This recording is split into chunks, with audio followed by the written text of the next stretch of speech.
So in this video, I want to show you how to create a map just like this one using census data. And basically my use case here was if I'm a real estate investor and I find a property that I'm interested in, I want to see what the demographics of the place is, right? So just at a high level, I'm overlaying the GIS shapefile image and also data from the census like demographics and median household income. So as you can see in this track here, you can see the population, some of the demographics, and also the median household income. And the darker green means the salaries are much higher, over 190K, and the ones that are red are those under 20K. And I've added that logic and I'll walk you through it here in just a bit. But first, stepping back, how do we get this information? So the American Community Survey, or ACS, does this surveys specifically to capture information about socioeconomic, housing, demographics, etc. And I believe they have a data set of 1 or 5 years. So to some of the prerequisites for this video is that first you get yourself a API key from the API census.gov, and I'll add this to the resources as well. So it's pretty straightforward. It's pretty simple to get it. And yeah, so that's step 1. It's probably going to send you an email, and all you need to confirm within 48 hours. So take a moment to do that. And once you have confirmed, obviously keep your key to yourself. Don't share it. Second of all, the next thing we're going to do is download a shapefile, right? So a shapefile is a GIS shapefile that you can open with any ArcGIS software, and there's some free ones out there, but for the purpose of this video, we're just going to use Python libraries. So in my use case, I'm downloading Texas because I'm interested in Harris County data.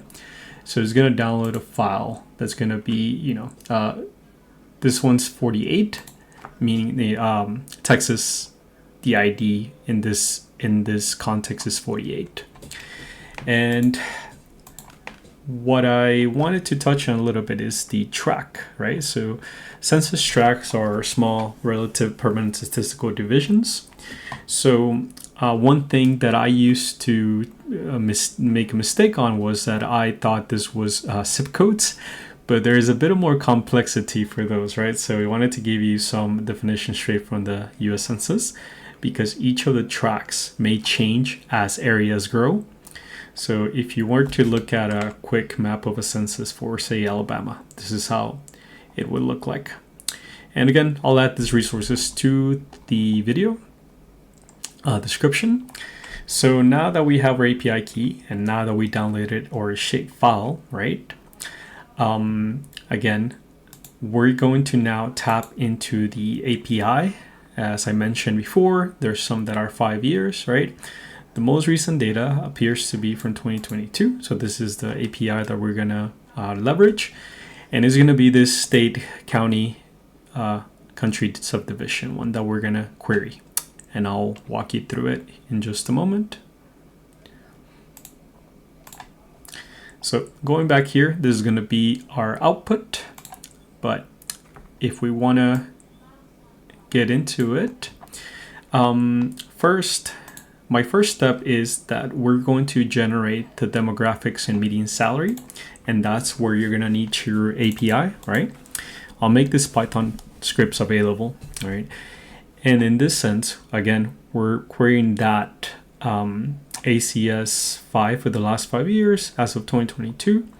And we're going to break it down into some of the demographics and also the income. And like I said, I wanted to visually see the differences in sort of the median household income, right?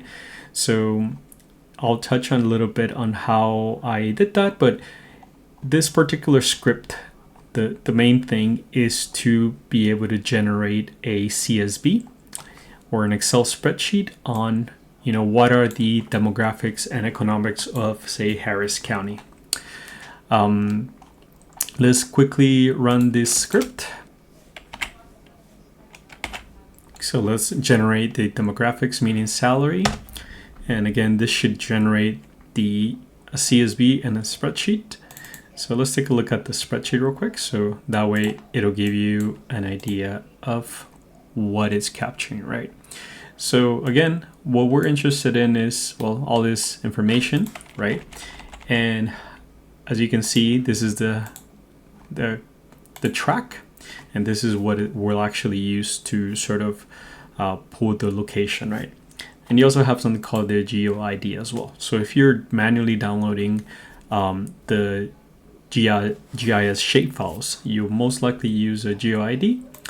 There's different ways to join it, but don't try to tie them into zip codes because there's not a one-to-one match. So I would not suggest that, right?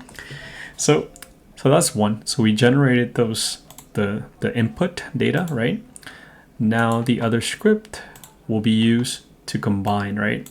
So again, once you download that shapefile, you're going to extract it and make sure that, depending on your state, right? Obviously, the use case I'm giving you is for Harris County, and this is for Texas.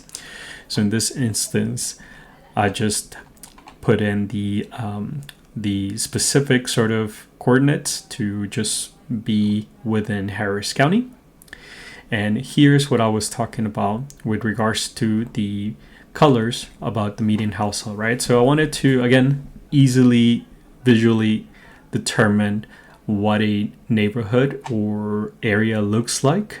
So let's say you're interested in investing in that area, you figure out a specific property that makes sense for you, ran the numbers, and now you're trying to get an idea of the neighborhood itself or the general demographics, right?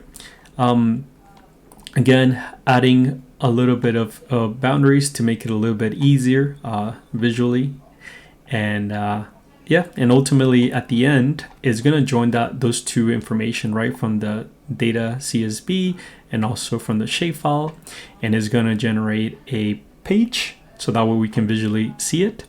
And finally is going to generate a census tract shape, so that way if you have software such as QGIS or something similar, you can analyze it that way. But enough of that, let's go ahead and combine this. So now we'll go ahead and combine the files here, and it's gonna take a second depending on how fast your computer may be. So in this instance, it's generated that county tract, and we'll launch it, and it should give us what we're interested in, right? Again, you can play with the color coding.